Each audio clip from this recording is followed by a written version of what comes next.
കൂടുതൽ ആളുകളും ഡയബറ്റിക് മൂലം ബുദ്ധിമുട്ടുകൾ അനുഭവിക്കുന്നവരാണ്. ബിയോണ്ട് ദ 300, അതായത് 300ലും കൂടുതൽ വരുമ്പോഴാണ് അത് നമ്മൾ നല്ല രീതിക്ക് ശ്രദ്ധിക്കേണ്ടതാണ്. മെഡിക്കേഷൻസ് എടുക്കേണ്ട ആവശ്യങ്ങളൊക്കെ അവിടെ വരുന്നുണ്ട്. പലർക്കും ഉള്ള സംശയമാണ് ഫ്രൂട്ട്സ് കഴിക്കാൻ പറ്റുമോ എന്നുള്ളത്. അപ്പോൾ ഫ്രൂട്ട് ജ്യൂസ് കഴിക്കുന്നതിനേക്കാളും ഏറ്റവും ബെറ്റർ ഫ്രൂട്ട്സ് കഴിക്കുന്നതാണ്. സാലഡ്സിന്റെ ഉപയോഗം കൂടുന്നത് വളരെയധികം നല്ലതാണ്.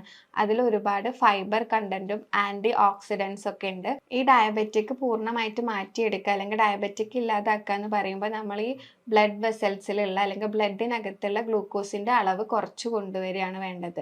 അതിനെ നീക്കം ചെയ്യണമെങ്കിൽ ഒന്നുകിൽ നമുക്ക്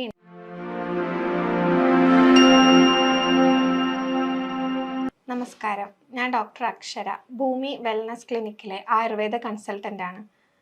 നമുക്ക് ഏവർക്കും സുപരിചിതമായിട്ടുള്ള ഒരു അസുഖമാണ് ഡയബറ്റിക് എന്ന് പറയുന്നത്. ഇന്ന് കൂടുതൽ ആളുകളും ഡയബറ്റിക് മൂലം ബുദ്ധിമുട്ടുകൾ അനുഭവിക്കുന്നവരാണ്.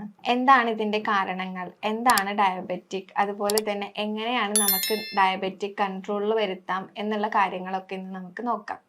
നമ്മുടെ ശരീരത്തിന് ഹാൻഡിൽ ചെയ്യാൻ പറ്റുന്നതിനേക്കാൾ കൂടുതൽ ഗ്ലൂക്കോസ് അല്ലെങ്കിൽ ഷുഗറിന്റെ അളവ് രക്തത്തിൽ എത്തുന്ന അവസ്ഥ അല്ലെങ്കിൽ രക്തക്കുഴലിൽ അടിഞ്ഞു കൂടുന്ന ഒരു അവസ്ഥേനെയാണ് നമ്മൾ ഡയബറ്റിക് എന്ന് പറയുന്നത്.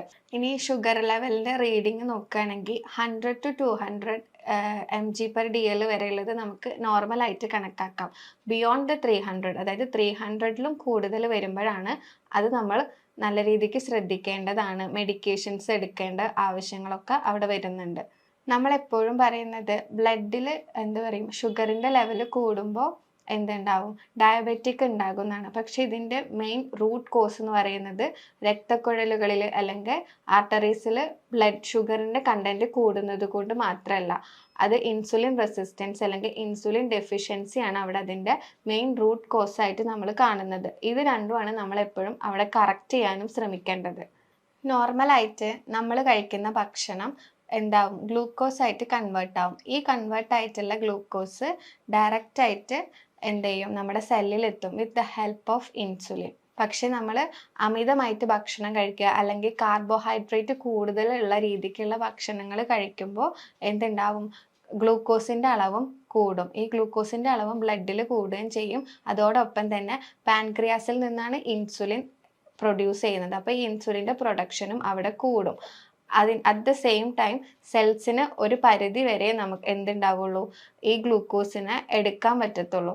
അപ്പോൾ സെൽസിന് താങ്ങാൻ പറ്റുന്നതിലും കൂടുതൽ ഇൻസുലിൻ്റെയും അതുപോലെ തന്നെ ഗ്ലൂക്കോസിൻ്റെയും പ്രൊഡക്ഷൻ വരുമ്പോഴാണ് കൂടുതലായിട്ടും ഇൻസുലിൻ അല്ലെങ്കിൽ ഒരു ഡയബറ്റിക് എന്നുള്ള ഒരു അവസ്ഥയിലേക്ക് പോകുന്നത്. അതിനെയാണ് നമ്മൾ ഇൻസുലിൻ റെസിസ്റ്റൻസ് എന്ന് പറയുന്നത്.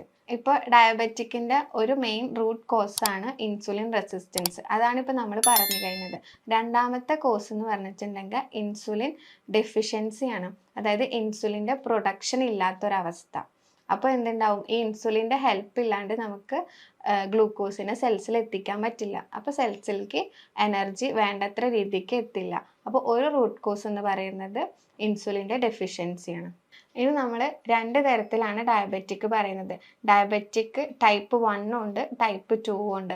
ഈ ടൈപ്പ് 1 എന്ന് പറയുന്നതാണ് ഇൻസുലിൻ ഡെഫിഷ്യൻസി കൊണ്ട് വരുന്നത്. അതായത് പ്രോപ്പർ ആയിട്ടുള്ള അളവിലുള്ള ഇൻസുലിൻ ഇല്ലാതെ പോകും. ഇൻസുലിൻ ഇല്ലാതെ പോകുമ്പോൾ അത് സെൽസിലോട്ട് എത്തില്ല ഗ്ലൂക്കോസ്. അപ്പോൾ ആ ഗ്ലൂക്കോസ് എവിടെ ഉണ്ടാവും, ബ്ലഡിൽ തന്നെ കിടക്കുന്നുണ്ടായിരിക്കും കൂടുതലും. അതൊരവസ്ഥയിലായിരിക്കും കൂടുതൽ ആളുകൾ മെലിഞ്ഞിരിക്കുന്ന ഒരു കാണുന്നത് ഡയബറ്റിക്കിൽ. ടൈപ്പ് 2 ഡയബറ്റിക്സ് എന്ന് വെച്ചിട്ടുണ്ടെങ്കിൽ ഇൻസുലിൻ റെസിസ്റ്റൻസ് കൊണ്ട് വരുന്നതാണ്. അപ്പോൾ ഇൻസുലിൻ റെസിസ്റ്റൻസ് വരുമ്പോഴും ബ്ലഡിനകത്ത് ഗ്ലൂക്കോസിൻ്റെ അളവ് കൂടുതലായിട്ട് കാണാം. അത് നമ്മളെ ഒബേസിറ്റി പോലുള്ള കാര്യങ്ങളിലോട്ട് എത്തിക്കും. അതാണ് ടൈപ്പ് 2 ഡയബറ്റിക്കിൽ പേഷ്യൻസ് എപ്പോഴും തടിച്ചിരിക്കുന്നത്. ഈ ഡയബറ്റിക് പൂർണ്ണമായിട്ട് മാറ്റിയെടുക്കുക അല്ലെങ്കിൽ ഡയബറ്റിക് ഇല്ലാതാക്കുക എന്ന് പറയുമ്പോൾ നമ്മൾ ഈ ബ്ലഡ് വെസൽസിലുള്ള അല്ലെങ്കിൽ ബ്ലഡിനകത്തുള്ള ഗ്ലൂക്കോസിൻ്റെ അളവ് കുറച്ച് കൊണ്ടുവരികയാണ് വേണ്ടത്. അതിനെ നീക്കം ചെയ്യണമെങ്കിൽ ഒന്നുകിൽ നമുക്ക് ഇൻസുലിൻ ഡെഫിഷ്യൻസി ആണെങ്കിൽ അവിടെ ഇൻസുലിൻ ആഡ് ഓൺ ചെയ്ത് പോകണം, അല്ല ഇൻസുലിൻ റെസിസ്റ്റൻസ് നീക്കം ചെയ്യുക. രണ്ടാമത്തേത് നീക്കം ചെയ്യാന്ന് ഉദ്ദേശിക്കുന്നത് സെൽസിന് കൂടുതലും ഇൻസുലിനായിട്ട് പ്രതികരിക്കാനുള്ള ഒരു ശേഷി ഉണ്ടാക്കി എടുക്കുക. ഇത് രണ്ടുമാണ് മെയിനായിട്ട് നമ്മൾ ഇതിൽ ചെയ്യേണ്ടത്. ഈ ഡയബറ്റിക് എന്ന് പറഞ്ഞിട്ടുണ്ടെങ്കിൽ അതൊരു ഡിസീസും അല്ല, ഒരു ഡയറ്ററി ഡിസോർഡർ ആണ്. നമ്മുടെ ഇംപ്രോപ്പർ ആയിട്ടുള്ളൊരു ഡയറ്റ് അല്ലെങ്കിൽ ലൈഫ് സ്റ്റൈൽ ഹാബിറ്റ് അങ്ങനെയുള്ള കാര്യങ്ങൾ കൊണ്ടാണ് നമുക്ക് ഡയബറ്റിക് ഉണ്ടാവുന്നത്. ഇനി ഡയബറ്റിക് പേഷ്യൻസ് അല്ലെങ്കിൽ ഒരു പ്രമേഹ രോഗി എന്തെല്ലാം കാര്യങ്ങളാണ് ശ്രദ്ധിക്കേണ്ടതെന്ന് നോക്കാം.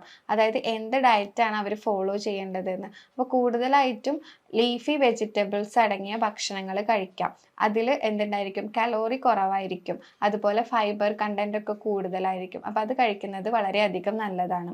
രണ്ടാമതായിട്ട് കഴിക്കാൻ പറ്റുന്നത് വോൾ ഗ്രെയിൻസ് ആണ്. അതിൽ എന്താന്ന് വെച്ചിട്ടുണ്ടെങ്കിൽ കാർബോഹൈഡ്രേറ്റ്സ് കുറവായിരിക്കും, ന്യൂട്രിയൻസിൻ്റെ അളവ് കൂടുതലായിരിക്കും. അപ്പോൾ റാഗി, ഓട്സ്, ബാർലി പോലുള്ള കാര്യങ്ങളൊക്കെ കഴിക്കുന്നത് വളരെയധികം നല്ലതാണ്. മൂന്നാമതായിട്ട് കഴിക്കേണ്ടത് ബെറീസ് ആണ്. ബെറീസ് എന്ന് വെച്ചിട്ടുണ്ടെങ്കിൽ സ്ട്രോബെറി, റാസ്ബെറി, ബ്ലൂബെറി പോലെയുള്ള ഫ്രൂട്ട്സ് കഴിക്കുന്നതും വളരെയധികം നല്ലതാണ്. ഇത് ഓക്സിഡേറ്റീവ് സ്ട്രെസ് കുറയ്ക്കും നമ്മുടെ ശരീരത്തിൽ.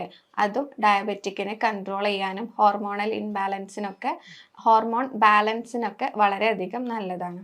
അടുത്തതായിട്ട് ഫ്രൂട്ട്സ് ആണ്. പലർക്കും ഉള്ള സംശയമാണ് ഫ്രൂട്ട്സ് കഴിക്കാൻ പറ്റുമോ എന്നുള്ളത്. അപ്പോൾ ഫ്രൂട്ട് ജ്യൂസ് കഴിക്കുന്നതിനേക്കാളും ഏറ്റവും ബെറ്റർ ഫ്രൂട്ട്സ് കഴിക്കുന്നതാണ്. കാരണം ഫ്രൂട്ട് ജ്യൂസിലാകുമ്പോൾ ഫൈബറിൻ്റെ കണ്ടന്റ് കുറവായിരിക്കും.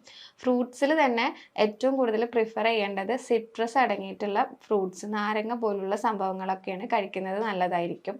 ചക്ക, മാങ്ങ പോലുള്ള നല്ല ഫ്രക്ടോസ് കണ്ടന്റ് കൂടുതലുള്ള ഫ്രൂട്ട്സ് കഴിക്കുന്നത് അളവ് കുറയ്ക്കുന്നതും വളരെയധികം നല്ലതായിരിക്കും.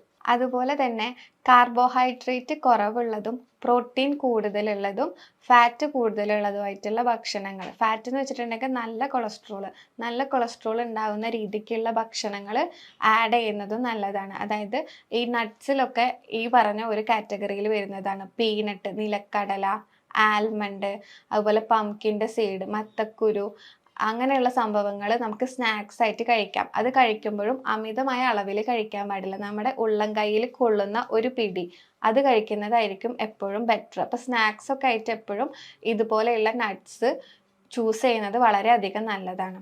രാത്രിയിൽ ഏറ്റവും കൂടുതൽ സാലഡ്സ് കഴിക്കാൻ പ്രിഫർ ചെയ്യുക. അതും ഒരു 7 മണിക്കുള്ളിൽ തന്നെ നമ്മുടെ ഡിന്നർ കഴിയുന്ന രീതിക്ക്. അപ്പോൾ സാലഡ്സിൻ്റെ ഉപയോഗം കൂടുന്നത് വളരെയധികം നല്ലതാണ്.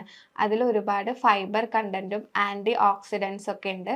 ഈ കഴിക്കുന്ന സാലഡ്സിൽ തന്നെ കുക്കുംബറും ഒണിയൻ്റെ കണ്ടന്റ് കൂട്ടുന്നതൊക്കെ വളരെയധികം നല്ലതാണ്. കുറേ പഠനങ്ങൾ തെളിയിച്ചിട്ടുണ്ട്. അതായത് ഒണിയൻ്റെ ഉപയോഗം, അതായത് ഉള്ളി ഉപയോഗിക്കുന്നത് ഡയബറ്റിക്കിനെ കുറയ്ക്കുന്നുണ്ട് എന്നുള്ള രീതിക്ക്. ഇനി എന്തെല്ലാം ഭക്ഷണങ്ങളാണ് ഇതിൽ ഒഴിവാക്കേണ്ടതെന്ന് നോക്കാം. ഒറ്റ വാക്കിൽ പറയുകയാണെങ്കിൽ ഹൈ ഗ്ലിസറീമിക് ഇൻഡെക്സ് വരുന്ന ഭക്ഷണങ്ങൾ പൂർണ്ണമായിട്ടും ഒഴിവാക്കുക. അതായത് വൈറ്റ് റൈസ്, ബ്രെഡ്, പിന്നെ ഈ മണ്ണിനടിയിൽ ഉണ്ടാവുന്ന കിഴങ്ങ് വർഗ്ഗങ്ങളില്ലേ, പൊട്ടാറ്റോ അല്ലെങ്കിൽ മധുരക്കിഴങ്ങ് പോലെയുള്ള കാര്യങ്ങൾ, അതെല്ലാം നമുക്ക് ഒഴിവാക്കേണ്ടതാണ്. റിഫൈൻഡ് ഓയിൽസ് അല്ലെങ്കിൽ ജങ്ക് ഫുഡ്സ്, പിന്നെ ആഡഡ് ആയിട്ടുള്ള ഷുഗർ, ഇങ്ങനെയുള്ള കാര്യങ്ങളൊക്കെ നമ്മൾ പൂർണ്ണമായിട്ടും ഒഴിവാക്കുക. അതുപോലെ തന്നെ നമ്മൾ ശ്രദ്ധിക്കേണ്ട മറ്റൊരു കാര്യമാണ് രാവിലെ എഴുന്നേറ്റിട്ട് 1 അവറിൻ്റെ ഉള്ളിൽ തന്നെ നമ്മൾ നമ്മുടെ ഭക്ഷണം കഴിക്കാൻ ശ്രമിക്കുക. അങ്ങനെ കഴിച്ചിട്ടില്ല എന്നുണ്ടെങ്കിൽ നമ്മുടെ വയറ്റിൽ അസിഡിറ്റി പോലെയുള്ള കാര്യങ്ങൾ വന്നിട്ട് മറ്റുള്ള അസുഖങ്ങളിലോട്ടും ലീഡ് ചെയ്ത് പോകും. ഇനി നമുക്ക് ഡയബറ്റിക് ഉണ്ടെന്ന് നമ്മൾ തിരിച്ചറിഞ്ഞു കഴിഞ്ഞാൽ ആദ്യത്തെ ഒരു 3-4 മാസങ്ങളിൽ നമ്മൾ മിൽക്ക് പ്രൊഡക്റ്റിൻ്റെ ഉപയോഗവും ഉപയോഗിക്കാതെ ഇരിക്കുന്നതായിരിക്കും ഏറ്റവും നല്ലത്. ഇനി നമുക്ക് കുറച്ച് ഹോം റെമഡീസിലേക്ക് പോവാം. ഹോം റെമഡീസ് പറയുകയാണെങ്കിൽ നമുക്കറിയാം ഉലുവ ഒരു പിടി എടുത്തിട്ട് നമ്മൾ തലേ ദിവസം വെള്ളത്തിലിട്ട് വെക്കുക. രാവിലെ എണീറ്റിട്ട് നമ്മൾ ആദ്യം പ്ലെയിൻ വാട്ടർ കുടിക്കുക. അതായത് സാദാ വെള്ളം കുടിച്ചിട്ട് നമ്മൾ അതിൻ്റെ ശേഷം ഒരു എക്സസൈസോ മൈൽഡായിട്ട് 1/2 മണിക്കൂറോ 1 മണിക്കൂറോ നമുക്ക് എത്രയാണോ സമയം കിട്ടുന്നത് അതിനനുസരിച്ച് നമ്മൾ ഒന്നുകിൽ വാക്കിംഗ് ആണ് ഏറ്റവും നല്ലത്, അല്ലെങ്കിൽ എന്തെങ്കിലും നമുക്ക് എക്സസൈസ് ചെയ്തതിൻ്റെ ശേഷം ഈ ഉലുവ വെച്ചതില്ലേ അതൊന്ന് നമുക്ക് പിഴിഞ്ഞിട്ട് ഈ ഉലുവയോട് കൂടെ തന്നെ ഈ വെള്ളം കുടിക്കുന്നത് വളരെയധികം നല്ലതാണ്. അതുപോലെ തന്നെ നെല്ലിക്ക വെച്ചിട്ട് നമുക്ക് ജ്യൂസ് അടിക്കാം. ഉപ്പും പഞ്ചസാര അങ്ങനെയുള്ളതൊന്നും തന്നെ ഇടാതെ നെല്ലിക്ക വെച്ചിട്ട് ജ്യൂസ് അടിച്ചിട്ട് അതിലൊരു സ്പൂണ് മഞ്ഞൾ അല്ലെങ്കിൽ 1/2 സ്പൂണ് മഞ്ഞൾ ഇട്ടിട്ട് നമുക്ക് കഴിക്കുന്നതും വളരെ എഫക്റ്റീവാണ്.